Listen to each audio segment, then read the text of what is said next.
알고 싶어요. 자, 안녕하세요. 잘 지내셨나요? 네. 예. 오늘도 지난주에 이어서 계속해서 억압에 대한 방어 기제를 하도록 하겠는데요. 사실은 이 억압이라는 게 대부분의 방어 기제의 가장 그 핵심적인 방어 기제라고 볼 수 있어요. 우리가 그 지난 시간에도 얘기했지만 가장 인간다운 이게 우리가 이제 신경증적 방어 기제고 내 욕구를 이제 표현을 안 한 거가 이제 바람직하다. 우리는 이렇게 교육을 받았기 때문에 상당히 많은 거를 이제 억압을 한단 말이에요. 근데 이제 그 억압이 내가 어떤 억압을 사용을 하고 있는가 하는 걸 좀 알 필요가 있잖아요. 그래야지 아, 내가 이래서 이랬구나 하는 거를 알게 되면 우리가 이걸 통찰이라고 부르는데 내가 이런 행동을 이래서 하는구나 하는 걸 알게 되면 다음부터는 훨씬 자제할 수 있단 말이죠. 자, 그러면 그냥 한 가지 그 이제 예를 들면서 시작을 해볼게요. 네. 학생들이 이제 예를 들면 학생이 이제 시험을 보는데 네. 성적을 잘 내기 위해서는 이제 그 부정행위를 하려고 하는 이제 욕구를 느끼잖아요. 네. 우리 죄송합니다. 예, 해봤습니다. 제일 먼저 찔리나 봐. 누가 뭐라고 안 그랬는데. 저 지금도 하거든요. 가끔씩 여기 이렇게. A 학생은 전혀 그 고민도 없이 안 했어요. 네. 고민도 없이. 고민 없이. B 학생은 10분을 할까 말까 고민을 하다가 안 했어. C 학생은 난 B가 30분을 고민을 했어. 이거 내가 성적을 잘 맞아야 되는데 부정행위를 할까 말까 30분을 고민하다가 안 했어. 그러니까 결국 세 사람은 다 안 했는데 예. 이 친구는 처음부터 고민도 안 했고 예. 이 친구 B는 10분, C는 30분을 고민을 했다가 이제 부정행위 안 했어요. 예. 그리고 이제 시험이 끝나고 난 다음에 이 세 학생한테 질문을 해. 부정행위를 하는 게 얼마나 나쁘냐 하는 이제 이런 질문을 한단 말이에요. 네. 그럴 때 어느 학생이 부정행위를 하는 게 나쁘다라고 제일 강하게 주장을 할까요? C. C. 왜? 나는 오래 엄청 고민하다 안 고민하다 했으니까. 고민을 했으니까. 그렇죠. 아. 그러니까 이 학생이 진짜 안 된다고. 제일 부정행위를 나쁘다라고 생각을 해. 내가 오래 고민하다가 결국 안 한 사람이 네네네. 그게 제일 나쁘다. 이렇게 표현을 한단 말이에요. 당연히 이 사람은 별로 그렇게 뭐 생각도 안 하고. 정급하면 할 수도 있지만 이렇게 생각을 할 수도 있다는 거야. 자기는 물론 안 하지만. 그러니까 우리는 보통 일반적으로 이 사람이 제일 나쁘다라고 얘기할 것 같아요. 왜냐하면 나는 한 번도 생각 안 했다는 거는 그만큼 부정행위는 나쁜 거니까 이 생각을 안 했으니까 이 사람이 그 부정행위를 제일 강하게 이제 그 비난할 거다. 그런데 알고 보면 잃은 거야. 근데 억압이라고 하는 게 뭐냐면 잃은 거다는 거야. 잃은 거. 그러니까 내가 하고 싶은 마음이 나도 있었는데 이걸 내가 지금 무의식으로 눌러버린 거거든. 그러니까 다른 사람이 이걸 하는 거를 못 봐주는 거야. 못 참아. 도저히 못. 그러니까 예를 들게 되면 내가 성적인 욕구를 억압을 했어요. 네. 그러면 다른 사람이 그걸 쉽게 표현할 수도 있잖아요. 네. 그런 사람들을 보면 저놈은 진짜 나쁜 놈이야. 정말 나쁜 놈이야. 이러고 막 그냥 그 사람을 갖다가 막 지나치게 이제 비난을 한단 말이에요. 그런데 예를 들면 내가 생각났다. 성적인 욕구가 있다는 거를 그렇게 누르지 않고 내가 그거를 의식을 해. 내가 성적인 욕구가 있구나. 이렇게 내가 의식을 해요. 그러나 안 했어. 근데 이 사람은 만약에 옆에 있는 사람들이 성적인 그 표현을 했을 때 비난을 덜 해. 그럴 것 같아요. 왜요? 네. 나도 그렇거든. 나도 그런 생각이 나. 단지 이 사람하고 나하고 차이는 행동으로 옮겼느냐 안 옮겼느냐의 차이뿐이지 나도 얼마든지 그런 생각을 하루에도 여러 번 하거든요. 그러니까 내가 그걸 의식을 하는 사람은 구태여 그걸 한 사람에 대해서 그렇게 비난을 안 한다는 거야.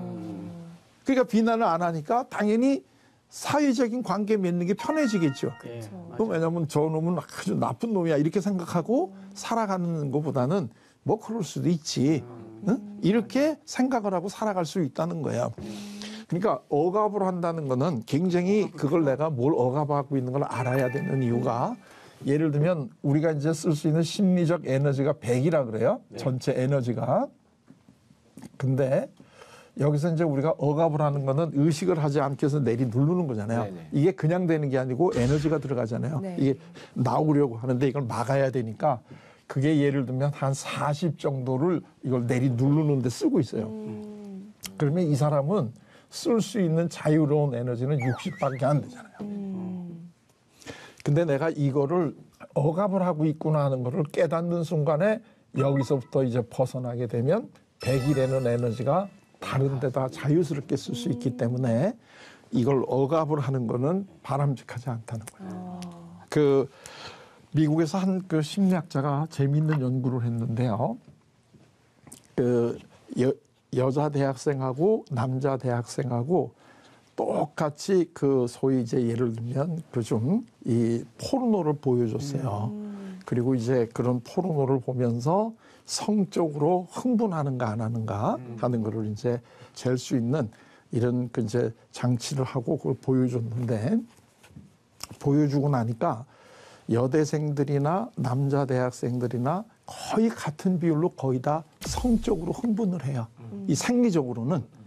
이제 끝나고 난 다음에 여자 대학생들은 여자 심리학자가 남자 대학생은 남자 심리학자가 한 사람씩 면담을 하면서 너 혹시 아까 그 포르노를 보면서 성적인 흥분을 느꼈니 안 느꼈니? 이런 거 물어보니까 남자 대학생들은 거의 대부분이 나는 성적으로 흥분했었다 아까 이렇게 대답을 하는데 여자 대학생들은 한 반이 흥분 안 했다는 거예요.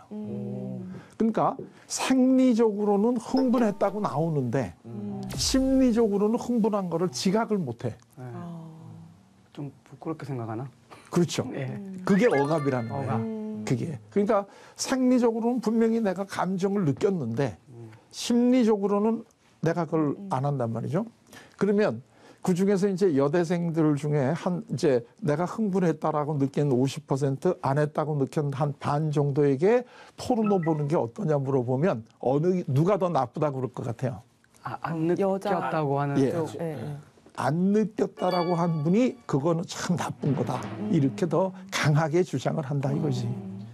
근데 이제 왜 그러면 여성들은 남성들보다 더 많이 억압을 했느냐? 그거는 여성들에게는 그런 거를 더 억압을 강하게 하도록 교육을 받았기 때문에.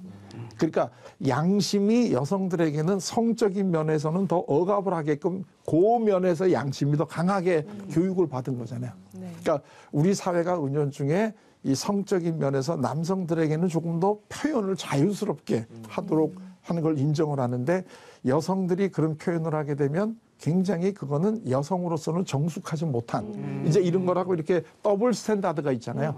그러니까 당연히 그 강한 훈련을 받은 이분들은 더 이걸 억압을 하는데 그 대신 억압을 심하게 하면 할수록 그거가 의식에 떠오르지 못하게 이걸 내리 누르는 힘이 있어야 되잖아. 그러니까 이 사람들은 여성들이 더 자유스럽지 못하죠.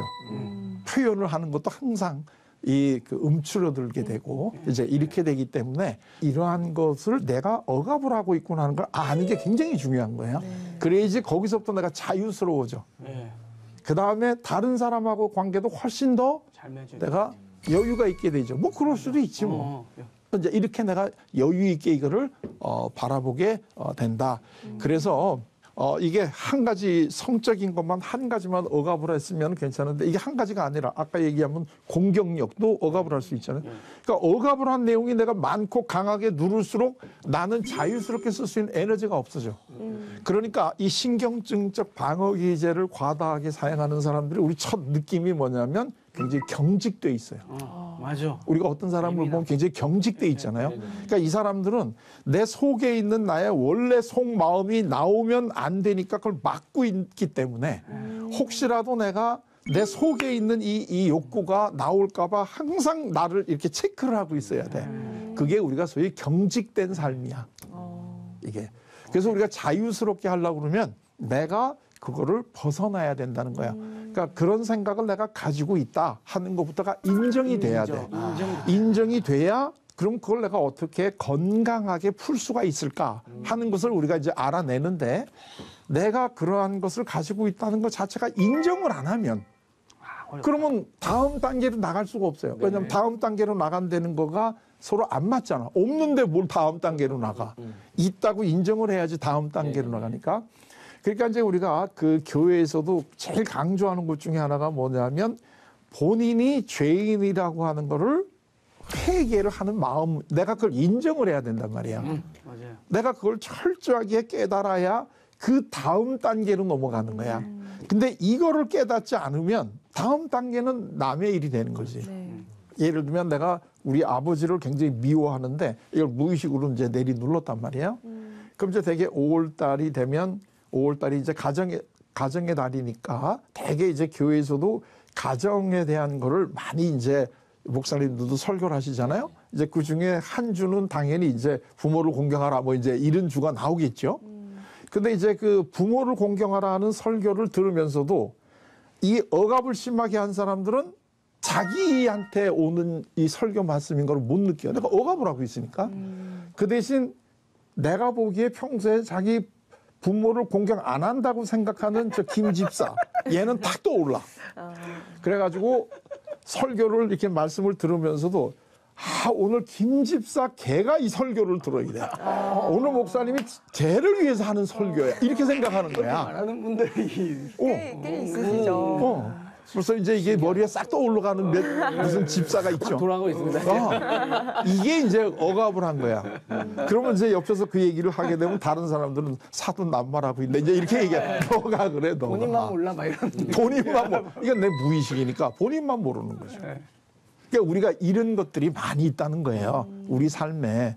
그래서 내가 왜 살아가는 게 이렇게 대충 그냥 나한테 맡겨진 일은 내가 해내고 그냥 뭐 내가 만나는 소수의 사람들하고는 그냥 관계는 맺고 사는데 왜 나는 내 인생은 이렇게 즐겁거나 이러지를 못하느냐. 근데 그게 왜 즐겁지 않느냐 하면 우리가 살아가는데 즐거우냐 안 즐거우냐는 거는 우리 욕구가 얼마나 해결되느냐에 달려 있는 거예요.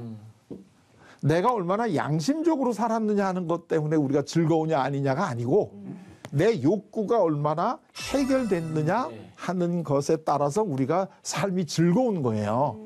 근데 이거를 눌러버리니까 내가 즐거울 리가 없죠. 그리고 거의 대부분의 에너지는 이게 행동으로 의식으로 떠오를까 봐 염려하면서 계속 감시하고 내가 내 마음을 지금 감시하고 있으니까 항상 나는 경직된 간수의 같은 내 마음속에 내 큰 간수가 교도관이 딱 이걸 나를 억압하고 있기 때문에 나는 항상 그 죄수 같은 이런 그 내가 하고 싶은 거 못하고 감시받는 듯한 이제 이런 느낌을 가지고 살아가는 게 신경증이다.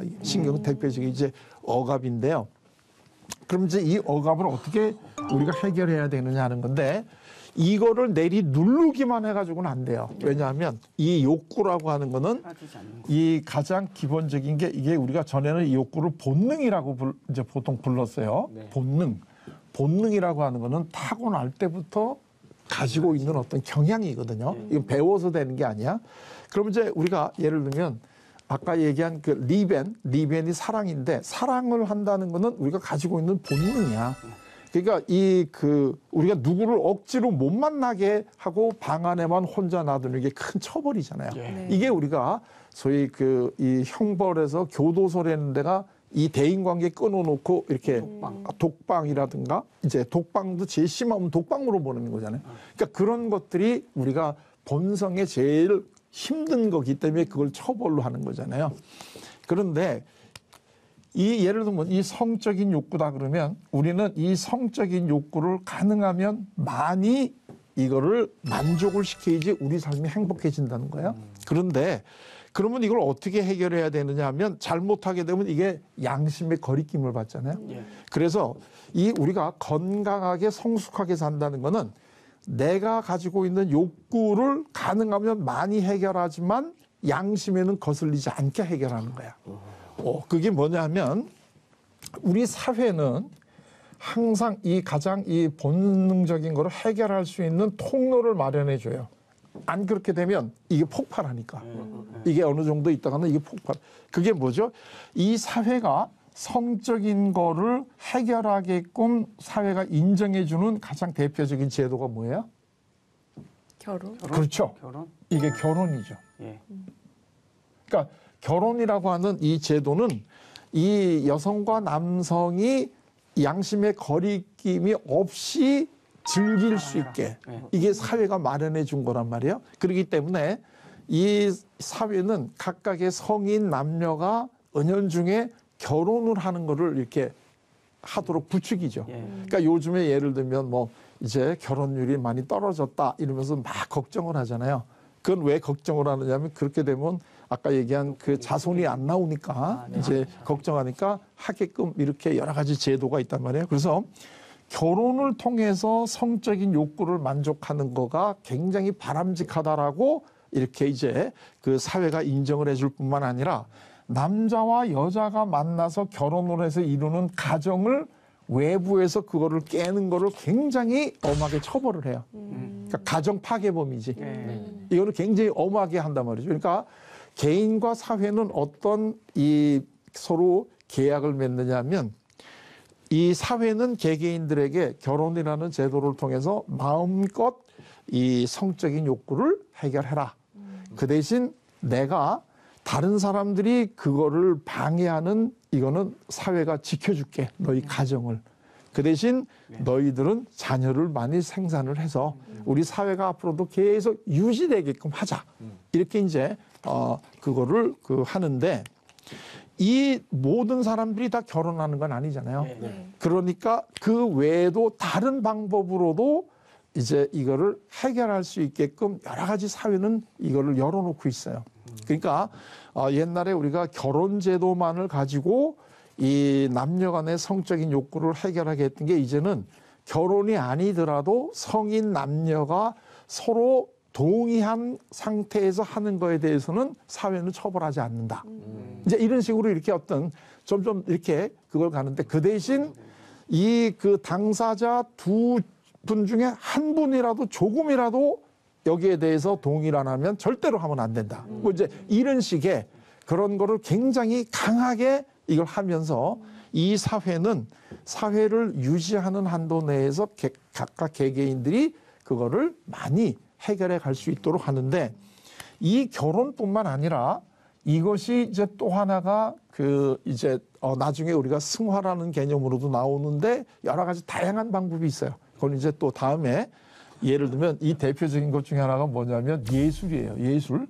여기도 이제 우리 그 루카스님이 예술가잖아요. 이 예술이라는 게 상당히 그 밑바닥에 보면 성적인 욕구가 승화가 돼서 사회가 인정해주는 아름다움으로 승화된 거. 그러니까 예를 들면 미술이나 이제 이런 거 보게 되면 소위 우리가 그 누드화가 많이 있잖아요. 이제 이런 것들이 다 밑바닥에 깔려 있는 거 성적 욕구죠. 조각도 그렇고 또는 음악도 보면 이렇게 음악도 이렇게 딱 들으면 아 이거는 굉장히 참 느낌이 다양한 음악 장르가 있잖아요. 이제 그 중에서도 이제 끈적끈적한 느낌이 있어요. 그렇죠.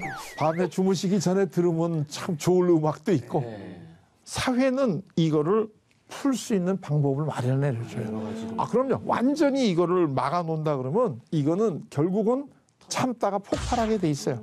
그래서 이제 이거를 어떻게 해결할 것인가 하는 것이 굉장히 이제 중요한데 어쨌든 이 그 욕구는 이건 내리 누른다고 해서 이게 해결되는 게 아니라 내가 그런 욕구를 가지고 있다는 걸 인정을 하고 그것을 사회가 인정해 주는 사회가 인정해 준다는 거는 내 양심에 누구에게 이야기해도 거리낌이 없이 이거를 즐길 수 있는 사람은 비교적 삶이 굉장히 즐거운 거고 이거를 못하고 억압을 하고 통로를 찾지 못하는 사람은 굉장히 경직되고 이제 이렇게 살아간다는 거예요. 그러니까 내가 그런 거를 가지고 있다라고 하는 걸 먼저 알고 해결을 해야 되는데 이 관계가 우리가 이제 그 예수님이 아주 정확하게 우리가 성숙해지는 방법이 뭐냐 하는 거를 얘기해 준 게 이제 그게 간음하다 잡혀온 여성에 대한 얘기거든요. 돌 던질 때. 이제 이 간음녀가 이제 그 간음을 하다가 발각이 나서 처벌을 하려고 많은 사람들이 왔잖아요, 지금. 그러니까 그 이제 그 당시에 어떤 그 당시의 법으로는 간음을 하다가 잡히게 되면 그 당사자들이 이제 돌로 쳐 죽인단 말이에요. 그게 이제 그 당시에 이제 율법이었는데 이 간음녀가 하다가 이제 잡혀와서 그 다음에 뭐가 있냐면 여기에 이제 이 사람들을 돌로 죽이겠다고 이제 몰려왔잖아요, 사람들이. 그 이제 예수님한테 이제 이걸 어떡할까요? 하면서 이제 좀 이 불순한 의도로 물어보잖아요. 그럴 때 이제 그 예수님이 이거를 해결한 방법이 이제 참 정말 대단한 이 방법이잖아요. 우리 같으면은 뭐 처벌을 해라 아니면 용서해 주자 뭐 이제 둘 중에 하나인데 이 예수님이 이거를 해결하신 방법은 뭐냐면 너 자신들을 너희들도 한번 돌아보라는 거예요. 그게 뭐냐면 너희들 중에 죄가 없는 사람은 돌로 쳐. 그러니까 이 여기서 죄라는 게 우리가 여러 가지 많은 사실은 이 잘못이 있는데 그 중에 하나가 이제 성적인 죄잖아요. 그 외에도 여러 가지가 있잖아요. 그런데 이 사람들은 마치 자기는 그 다양한 죄를 졌으면서도 그거는 내가 인정을 안 하고 마치 요 분야에만 안 했다고 생각을 해가지고 전 죽여야 돼. 이제 이러면서 왔는데 예수님은 그걸 갖다가 자기를 한번 다시 돌아보게끔 지 자신을 깨닫게 해주잖아요. 그래서 너 중에 이 그 죄가 없는 사람은 돌로 쳐라. 그러니까 우리는 이 성경을 이렇게 읽으면서 이때 보면 이 돌로 쳐 죽이겠다고 왔던 이 사람들이 참 나쁜 사람이다라고 자꾸 생각을 해요. 근데 이 사람들은 나쁜 사람 아니에요. 이 사람들은 나름대로 굉장히 율법을 지키는 도덕적인 사람들이에요. 그렇기 때문에 이런 행동을 하면 안 된다라고 생각을 하고 강하게 이제 처벌을 하려고 왔는데 예수님이 너희들 중에 잘못 없는 사람이 돌로 쳐라. 그리고 자기를 돌아볼 수 있게 이렇게 이제 시간을 줬잖아요. 네. 그리고 나중에 보니까 여기 그 이제 그 처벌을 하겠다고 왔던 사람들이 다 돌을 내려놓고 다 집에 갔잖아요. 네. 이 사람들이 이게 나쁜 사람들이에요, 마음이? 아니에요. 진짜 신기해. 이 사람들은 그게 잘못을 저질렀으니까 당연히 처벌을 해야 된다라고 생각하고 살았던 거야, 율법으로. 그랬는데 예수님이 너 자신을 한번 돌아봐. 그리고 너희들이 죄가 없으면 돌로 쳐라. 그랬더니 돌아갔다는 거 아니에요. 네. 그때 예수님이 하신 말씀이 뭐냐면 나는 너를 정죄 안 해. 이게 참 대단한 거죠. 네. 나는 너를 정죄 안 해. 그렇지만 그거는 바람직하지 않으니까 다시는 하지 마. 이게 제일 그 인간으로서 최고의 경지에 올라갔을 때의 반응이라는 거야. 맞아요. 이게. 응? 그러니까 죄를 안 물어. 내가 죄를 안 묻는다는 건 처벌을 안 한다는 얘기잖아요. 그렇지만 그게 옳은 거는 아니니까 그렇게 하지 마. 그러면 이 여성이 예수님도 나를 처벌 안 한다니까 앞으로 맘 놓고 하자 그렇게 될까요? 개과천선해서 안 하겠죠. 근데 제가 여기 지금 돌을 던지겠다고 왔던 이 사람들이 지금 억압을 하고 있다는 거 아시겠어요? 그러니까 본인들도 사실은 성적인 이런 다양한 이 성적인 욕구를 느끼고 있는데 이걸 내가 내리 누르고 있게 되니까 그걸 한 당사자를 못 봐주는 거야. 그러니까 이건 죽여야 돼. 이렇게 지금 이제 강하게 주장을 하는데 사실 우리가 이거를 좀 더 심리학적으로 보게 되면 이 간음한 여성을 죽이겠다고 돌을 갖고 왔던 사람들은 뭘 죽이고 싶은 건가요, 지금? 내 성. 내 안에 그 욕구를 내 안에 있는 성적 욕구를 더 누르고 싶은 거지. 안 그러면 자기 올라올까 봐 이게 두려우니까. 그래서 이거를 처벌하면서 너도 그거를 하면 너도 죽어. 그러면서 이걸 자꾸 이렇게 내리 누르는 거죠. 근데 예수님은 죄가 없으신 분이니까 그런 마음이 하나도 없으신 분 아니에요. 네. 그러니까 정죄할 이유가 없잖아요. 뭐 이렇게 내리 누른 게 하나도 없으니까 엄하게 또 정죄할 이유도 없고 이 여성을 정죄하면서 내가 나의 행동에 대한 뭐 정당화를 할 것도 없고 네, 맞아요. 그러니까 나는 널 정죄 안 해. 응? 그러나 그게 옳은 거는 아니야. 그러니까 하지 마. 이렇게 나가는 게 이게 제일 바람직한 제일 이제 높은 단계인데 이 단계는 이제 우리가 이 신경증적 방어 기제가 끝나고 난 다음에 한다 이거예요. 어떻게 우리가 거기까지 또 이르게 그런 되는지를. 마음을 가질 수. 근데 아직은 우리가 이 신경증적 방어 기제를 조금 몇 가지를 더 이제 살펴볼 필요는 있는데요. 네. 오늘은 이제 그 억압이라는 거를 했는데 어떻게 억압이 뭔지 좀 이제 느낌이 오셨어요? 네. 풀자. 이해가 너무 쏙쏙 됩니다. 예. 네. 예시부터 해가지고 너무 행복했습니다. 인지하는 게 중요하다는 거를 그러니까, 알게 그럼요. 됐어요. 그리고 인정하고 알게 되고 인정하고. 인정을 하면 그럼 내가 어떻게 될까요? 네. 이게 이제 그 다음에 나오는데 인정 자체가 안 되면 어떻게는 안 나오잖아요. 내가 안 그런데 예. 그걸 어떻게를 내가 그 고민한다는 건 안 맞잖아요. 안 그런데 내가 어떻게를 왜 고민을 해?